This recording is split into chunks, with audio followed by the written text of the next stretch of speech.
Hey everybody, Lori here, and today I'm going to share with you one of my favorite breakfast items that I like to make when I have a few minutes, and it's actually yummy.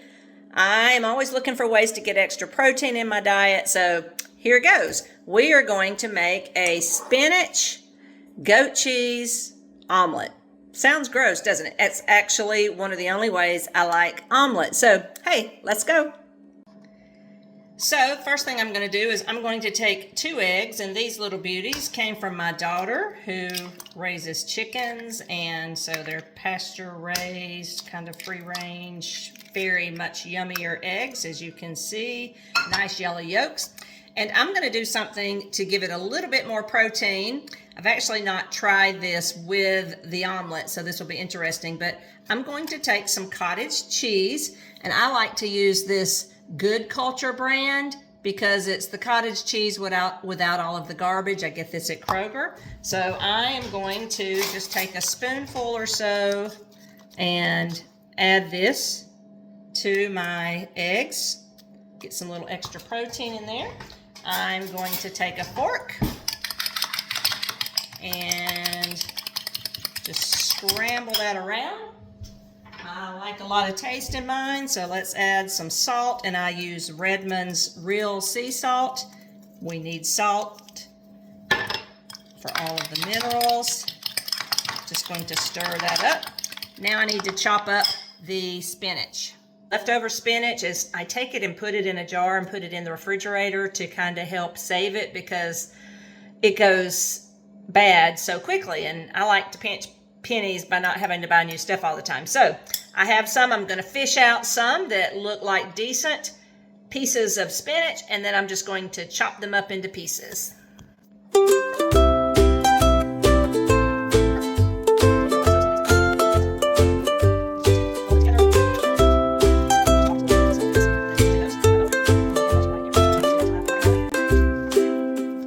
In the fields where dreams do play, rabbit. Now I have my little small pan that is a not Teflon pan, and there is my egg mixture, and I'm actually going to cook this in ghee.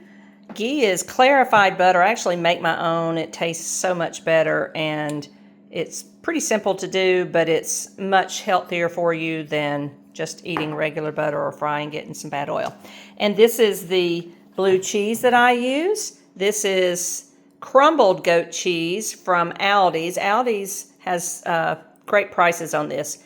And goat cheese is a very soft cheese, so the fact that it's already crumbled up makes this so much easier.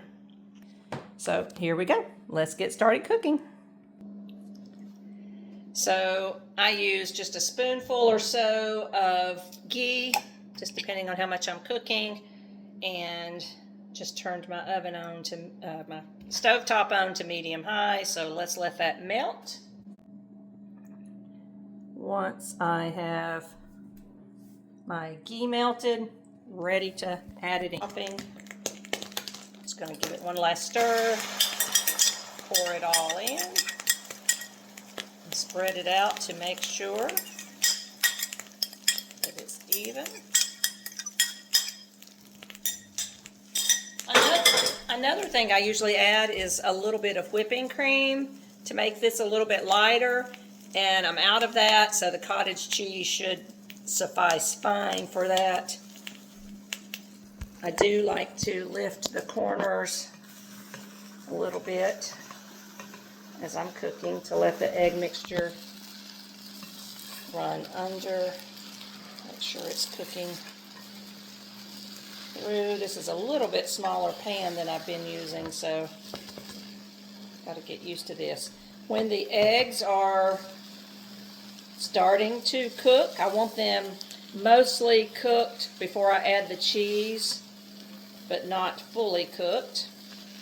So just when they start getting a little bit done, because nobody likes yucky runny eggs in their omelet. So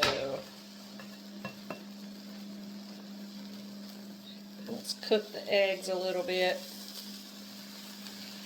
before adding our cheese, and all we want the cheese to do is to melt, so we'll be good there.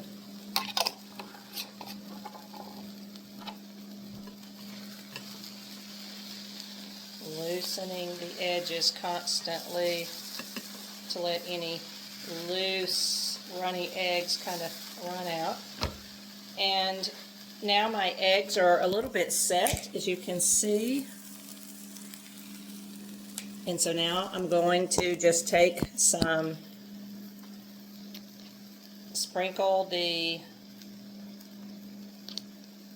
goat cheese, just over half of this, and I'm pretty generous with it. So I'm going to let that just sit for a minute, continue to cook before folding over, because the eggs cook much easier before you add it over because it just gets so thick. Some of my eggs are still in this small pan, just a little bit runny. No runny eggs for me. Okay, so now as it starts to cook, I'm just going to fold half of it over. And mine does get a little bit brown on the edges, and I'm not worried about that because, like I said, I want done eggs. So I'm going to let that just melt. Usually I'll turn my heat off at this point and let it just sit, melt that cheese, finish cooking the eggs. I'll flip it over, and then it'll be ready to eat. Because this pan is a little smaller, the egg mixture is definitely thicker than what I'm used to. So, trying to make sure they're done inside. I flip it over. Ensure that it's cooked evenly. And there's my egg